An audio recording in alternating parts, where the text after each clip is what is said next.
Fala pessoal do Filodoxia, tudo tranquilo? Tudo beleza? Não tá tudo tranquilo, não tá tudo beleza. Eu sou Thiago Uribarne e você está no Filodoxia para um papo crítico sobre necropolítica, biopoder, racismo e sim, racismo é um problema de brancos. Bora lá. Bom, pessoal do Filodoxia, esse vídeo, como você bem percebeu, não é um vídeo sobre crítica, não é um vídeo com, sei lá, análise de filmes e séries, apesar de eu citar aqui duas obras que eu gostaria que você assistisse, dentre tantas outras que você poderia assistir, vou indicar dois docs aqui, e hoje sim nós vamos ter um papo crítico aqui de filosofia, esse é o episódio 2, o episódio 1 vou colocar aqui no card, foi sobre privacidade hackeada, EAD, dentro do contexto aí da pandemia. Mas bora lá, falar sobre as questões aí que estão me incomodando muitíssimo. Se você não sabe, eu sou Thiago Uribarne, como eu disse anteriormente, esse é um canal sobre filmes, séries, onde eu faço uma analogia, uma aproximação com filosofia, psicologia e etc. E hoje aqui o vídeo vai ser um tanto quanto diferente, é um papo crítico onde eu vou analisar, ou mesmo que falar, é uma ideia de vlog esse episódio de hoje, sobre a questão do racismo e como isso tem me incomodado e como a gente pode também fazer uma espécie de aproximação com obras do audiovisual, sobretudo com documentários, que são as obras mais fortes, acredito eu, é o gênero mais forte para você talvez tratar de questões históricas que são cíclicas, né? Dentro dessa perspectiva de que situações se repetem. Bom, tá explicada a dinâmica, bora lá começar o assunto sem mais delongas. A filosofia nasce na Grécia. Mentira, a filosofia não nasce na Grécia. A filosofia não é branca, europeia. Há um apagamento de outras filosofias, de outros pensamentos, como o pensamento egípcio, como o pensamento africano. O racismo começa e passa, sobretudo, por uma questão de apagamento histórico. Não é por acaso que no nosso livro didático de ensino médio você tem poucos pensadores e pensadoras negras, ou, no mínimo, não brancas.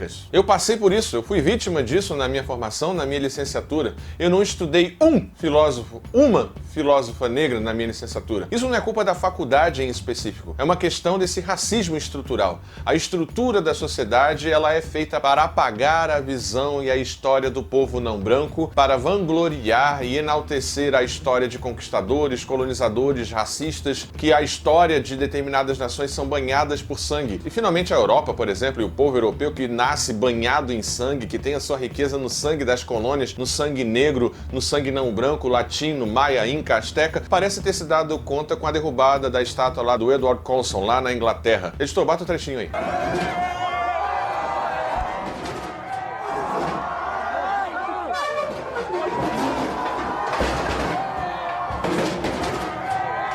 Quero começar então com essa paráfrase aí do Durkheim. Durkheim fala do poder real da simbologia política, algo nesse sentido. Parafraseando, nesse contexto da questão da estátua do Edward Colston, dá para fazer uma metáfora, dá para fazer uma releitura, uma paráfrase dizendo o seguinte: é preciso analisar o poder material, o poder real daquilo que é simbólico. É simbólica a derrubada dessa estátua, é simbólica a manifestação contra nome de ruas, de torturadores e colégios e bairros, etc., aqui no Brasil e no mundo. Essa disputa é uma disputa muito necessária, importante, que deve acontecer. Esses indivíduos não devem ser vangloriados ou homenageados. Isso faz parte de um passado histórico que não cabe mais, não cabe mais. É diferente de você criticar, por exemplo, sei lá, Monteiro Lobato aqui no Brasil.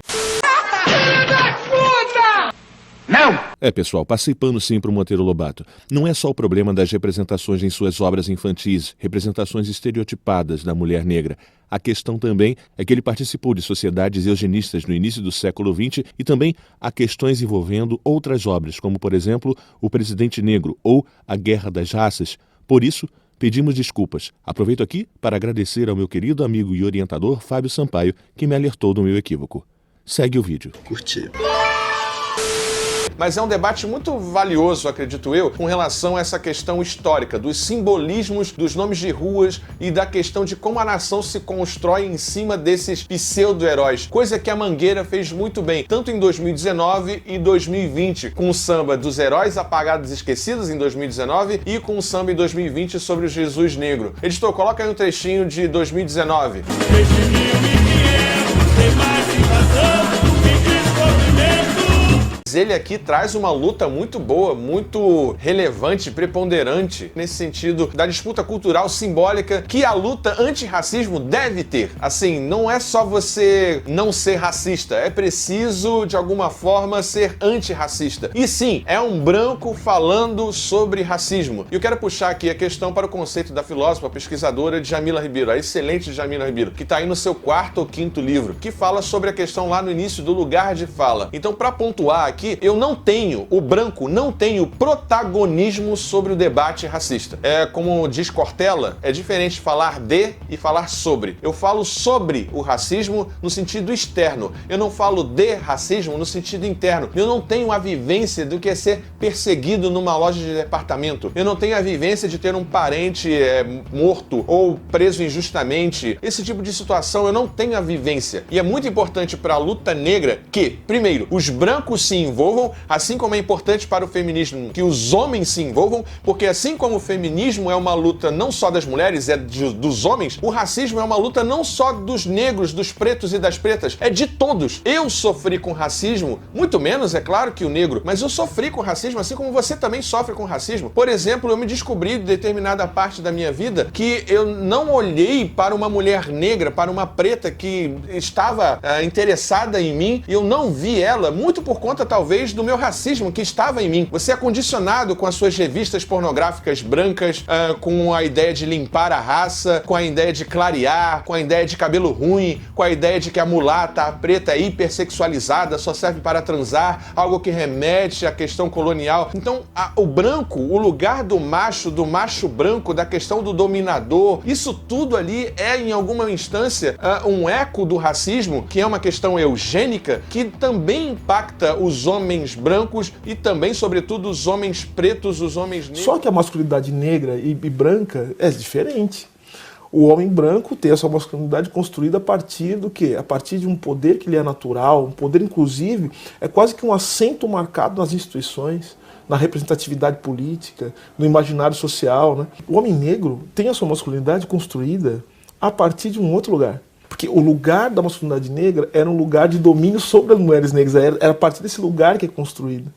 Sem poder estar no lugar onde o homem branco está. Os homens negros hoje estão deslocados, eles não estão demonstrando essa capacidade de conversar, inclusive por conta da masculinidade, conversar e dialogar entre si, e dialogar com as mulheres negras. E, ao mesmo tempo, você tem um contexto de extermínio da juventude negra, e que é uma juventude negra masculina. Estou aqui dizendo que todos nós sofremos com racismo. Isso fica muito claro na primeira obra que eu gostaria de indicar aqui, com essa questão da infância, da masculinidade e da eugenia, e de como o Brasil se constitui enquanto nação pós-período escravocrata. Nós temos aí 300 anos de escravidão, fomos os últimos a abolir, temos aí cerca de 130 anos só de pós-escravidão, oficialmente falando, e aí eu indico o primeiro documentário, que é o documentário brasileiro. A primeira obra que eu gostaria de indicar para você pensar a questão, e caso você tenha visto, já deixa aí nos comentários, vou usar aqui minha colinha do meu celular, é O Menino 23, Infâncias Roubadas no Brasil. É um excelente documentário que leva para a tela a pesquisa do historiador Sidney Aguilar, que foi,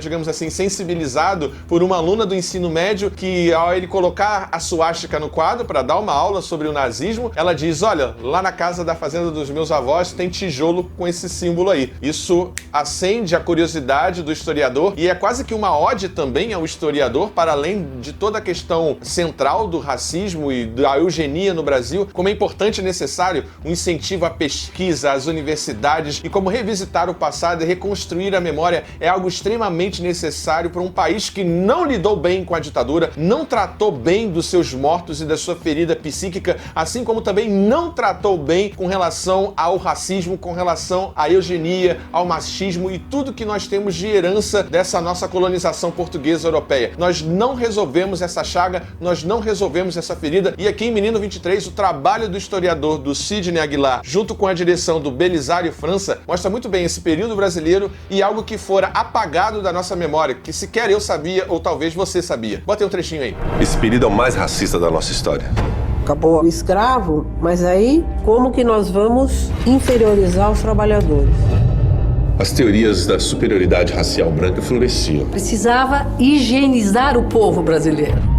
Que sociedade era essa que aceitava tais ideologias e tais práticas como sendo não só comuns, como louváveis. Quero aqui focar na estrutura do documentário, que é um documentário intimista, que parte de uma história subjetiva, pessoal, que foca ali no menino 23, o seu Aloísio, e nos outros meninos, sobretudo em dois outros, inclusive tem até um que se chama Dois. Esse Dois é muito curioso, que parece o deputado Hélio, que anda sempre atrás do Bolsonaro, o negro de estimação, o negro que ascende e por ascender socialmente e por ser tratado como um membro da família, acha que pertence à família, acha acha que é branco, como é o caso daquele imbecil que eu não vou nem nominar aqui da Fundação Palmares, um preto de alma branca. Tem parte do documentário que trata desse dano à psique desses negros que são membros da família e também se tornam algozes dos seus. O documentário tem um valor histórico muito grande não por falar do nazismo. Ele não foca na questão do nazismo, do tijolo e etc. Ele fala sim que nós tínhamos a primeira ou a segunda maior célula nazista fora da Alemanha, fala da dubiedade do Getúlio Vargas em jogar com o eixo e com os aliados, mas trata sobretudo da questão da eugenia no Brasil. Como essa ideia de raça, de branqueamento, de clarear a raça, de fazer uma miscigenação, de trazer migrantes, de continuar o negro com o trabalho escravo e todo um favorecimento de famílias benfeitoras como a família Rocha Miranda. Famílias essa que aqui no Brasil ganham uma analogia com o Edward Colson lá na Inglaterra, como a gente viu a questão da estátua. Famílias que lucraram com sangue negro, com trabalho escravo, que lucraram financeiramente mesmo, foram benfeitores e por isso homenageados com nome de escola, cidade, rua e etc. É preciso revisar isso. No mínimo você pega essa estátua, faz uma miniaturazinha, bota no museu e bota um cartaz enorme com a foto dela sendo derrubada, sei lá o quê, e a história do que aconteceu, da revolta que houve séculos depois. Não sei se de repente destruir a estátua ou o monumento é o ideal. Talvez seja interessante um meio termo para você ter uma memória histórica, quem sabe. Mas voltando aos Rocha Miranda e ao Menino 23, é um documentário extremamente valioso, que vale muito a pena, e assim como todos os outros que tratam do tema do racismo, da eugenia e de como nós somos feios, de como nós somos nefastos. Nós, que eu digo enquanto nação, nós não teríamos elegido um machista, sexista, homofóbico, racista, etc, etc, etc, que tudo que o Bolsonaro e o bolsonarismo representa, se nós não fôssemos em alguma instância também racistas, machistas, homofóbicos. Isso está na nossa alma. Bolsonaro não é uma coisa que caiu do céu, não é um líder messiânico, não é um acaso, é um efeito de um sintoma e talvez até um sintoma de uma doença da alma humana. Nós somos cordiais, como diz Sérgio Buarque de Holanda, mas esse cordial não significa gentil, benevolente, significa passional. E eventualmente essa passionalidade serve para perseguir grupos, para diminuir indivíduos, para diminuir pessoas. Isso afeta inclusive a subjetividade desses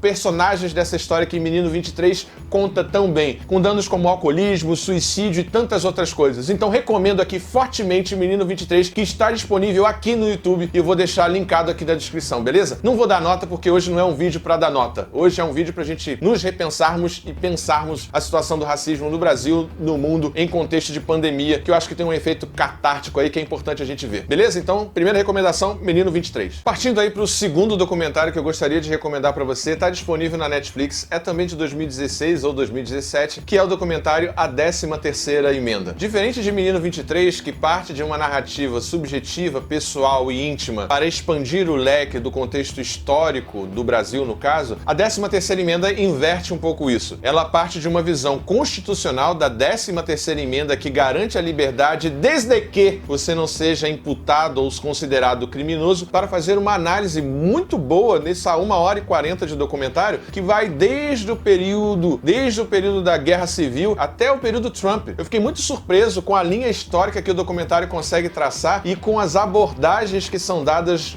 pontuando o documentário. E falando em pontuar o documentário, ele é pontuado sempre com músicas e letras do hip hop e do rap americano, que vão fazendo denúncias dentro do seu contexto de produção, da década de 60, 70, 80, 90 e etc. E é muito boa essa transição em sentido estético do documentário. Mas o que eu queria pontuar aqui é a questão do encarceramento em massa, que é o foco central aqui do documentário da 13ª Emenda, e como a Constituição da nação que se diz a nação da liberdade ser a nação que mais aprisiona no mundo. 25%, um quarto da população, segundo o documentário, da população americana, está sob cárcere, está presa. E como isso tem a ver, inclusive, com interesses econômicos, com a ideia de privatização das penitenciárias, de marginalização do povo latino e negro, o que fazer com esses negros que agora estão libertos, como criminalizar esses negros através da criminalização, por exemplo, de drogas. Então você faz uma perseguição, por exemplo, no documentário fala muito bem quando você tem a opção entre perseguir a cocaína e perseguir o crack. O que você persegue para perseguir, em última instância, os negros? Óbvio, o crack, porque o crack é uma droga barata, é uma droga periférica, é uma droga que pega essas comunidades que estão à margem da sociedade americana. Em contraponto, a cocaína é uma droga mais glamourizada, é uma droga mais da elite. Então, em última instância, essa questão de lei e ordem, guerra às drogas, o documentário deixa muito claro essa noção de que isso é pretexto para continuar essa segregação racial desde a década de 50 até agora e como é importante perseguir os líderes como a maravilhosa, a excelente Angela Davis, que está viva, combativa, combatente até hoje, tem uma história fantástica, assim como tantos outros que, em contraponto, ao contrário de Angela Davis, foram assassinados ou presos ou apagados da história. Mas é importante analisar a questão como um todo. Isso o documentário da 13ª Emenda faz muito bem. É verdade que é passado um certo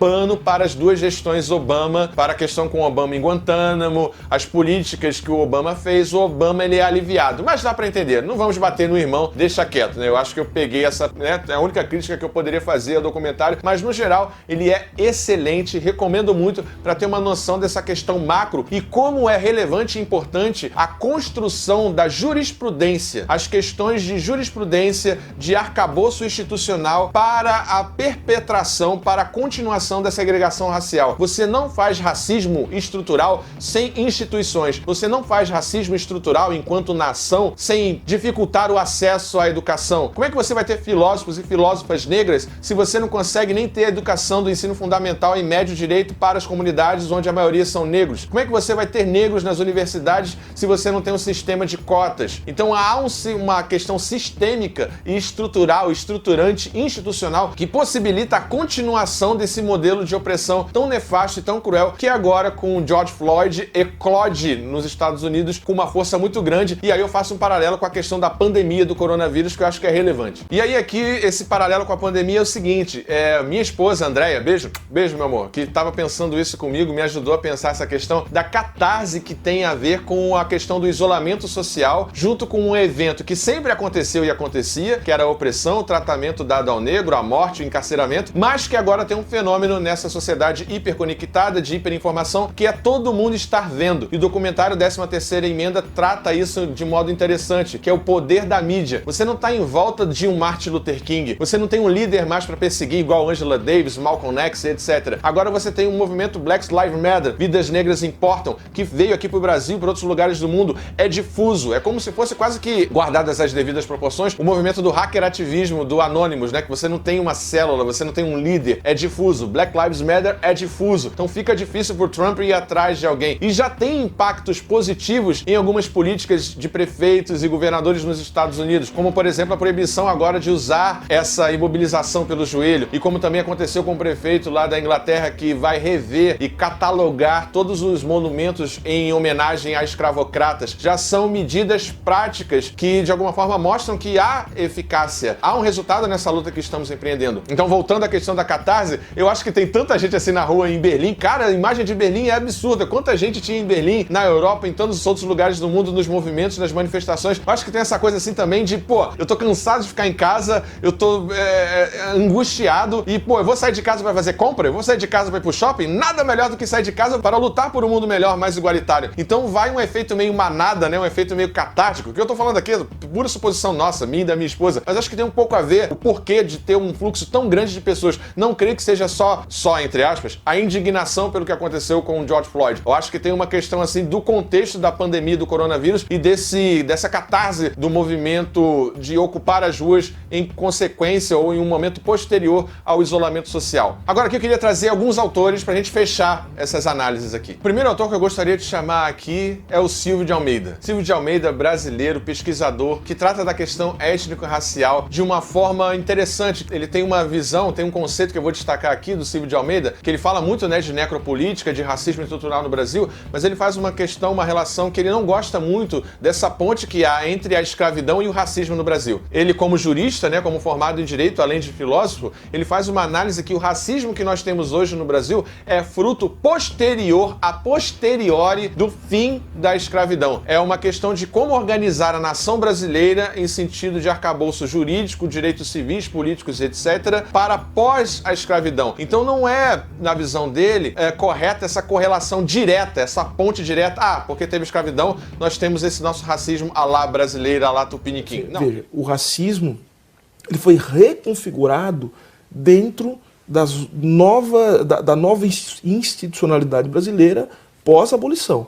O fim da abolição, você tem a escravidão, e a escravidão... Bom, o jeito que os negros eram tratados no período da escravidão se reconfigura para tratar os negros no período pós-abolição como racismo. Claro. Né? Ou seja, o racismo é o resultado de uma reconfiguração estrutural no período pós-abolição. Então o racismo, de alguma forma, na visão do Silvio de Almeida, além de tantas outras contribuições, essa que eu trago aqui para a gente pontuar nesse vídeo, tem a ver com a construção jurídica de direitos civis, sociais e políticos, de saneamento básico, de periferias, de bairro, de acesso ao Estado pós-período escravocrata. É muito interessante de perceber como a marginalização e o racismo, em sentido de periferias geográficas e de acadêmicas e de direitos, ela, segundo o Silvio de Almeida, começa sobretudo no período pós-escravocrata. E ainda nessa perspectiva de dar luz, visibilidade a autores e autoras negras no Brasil, eu trago duas pérolas, duas excelentes. Primeiro, Conceição Evaristo. Conceição Evaristo é fabulosa. Tive a honra, o prazer de encontrar com ela no Cefet. Que mulher maravilhosa, viva, combativa, combatente, que trata muito também da questão da intelectualidade da mulher negra e desse universo acadêmico, desse saber que foi apagado. E juntamente